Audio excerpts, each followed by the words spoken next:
Daniel Trotter joining me now. He is an author, he's a speaker, he's a singer and a songwriter, and he has a book out that just might help you or a loved one headed into the holidays. It is called A Different Kind of Strong. And Daniel, in this book, this is about you and about recovery. What kind of addictions were you dealing with? Multiple. We're talking starting from cigarettes to alcohol to drugs and pornography as well. So multiple addictions. What was your turning point? What changed it for you? My turning point was that I made a decision that I didn't want to live that life anymore.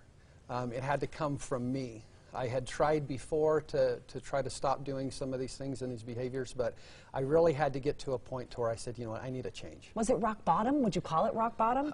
Rock bottom to me is, you know, you get to a point where you'll do whatever it takes to change. And I think I was there. I've had a couple rock bottoms in my life, but I think so, yeah.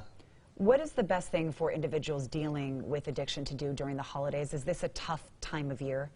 It is, and so I have this acronym, it's called PATH, and so P is for prayer, and I say that because sometimes we need strength beyond our own to get through some tough times. The A is for avoid, so avoid those certain people or situations, and if you find yourself at a Christmas party and maybe there's alcohol and stuff around, just leave. Just get out of that situation. Don't put yourself in situations that'll tempt you. The T is for take care of yourself. So there's some studies that have come out that you know, poor nutrition or lack of exercise can bring on mental illness, some kind of depressions, anxiety, and the best thing that you can do, one of the best things you could do for depression is exercise. And then the H is for help others. When you're in addiction and you're trying to get through it, it's all about you. You need so much help, and that's okay because we need the help, right?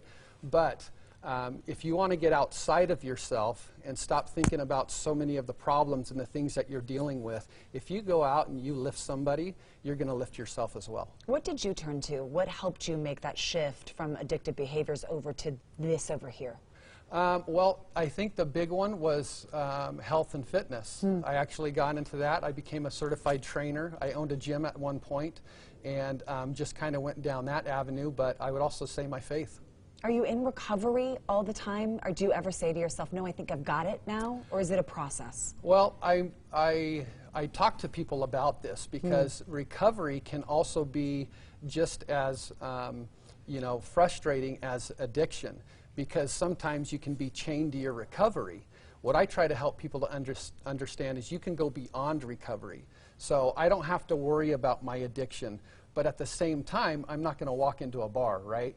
And so I'm not going to put myself in that situation, but I have found a way to become free of my addictions. Tell us about your life now, free of addiction. My life now is totally different. You know, I'm a totally different person. People meet me and they just can't even believe my past, and I think that's part of the story, is that there's hope for anyone. It doesn't matter how far you've fallen. You can get back up and you can go beyond and live a life that you couldn't even ever imagine. And that's what the book's all about. You want to help others. I do. Live that life. Where should people go if they'd like the book? They should go to danielltrotter.com and they can get it there. That's it right there, everybody. You're looking at it, so you know you're on the right spot. We'll link you to make it easy, abc4.com/midday. Daniel, thank you so much for being on the show. Thanks for having me. Brian, over to you. All right, thank you.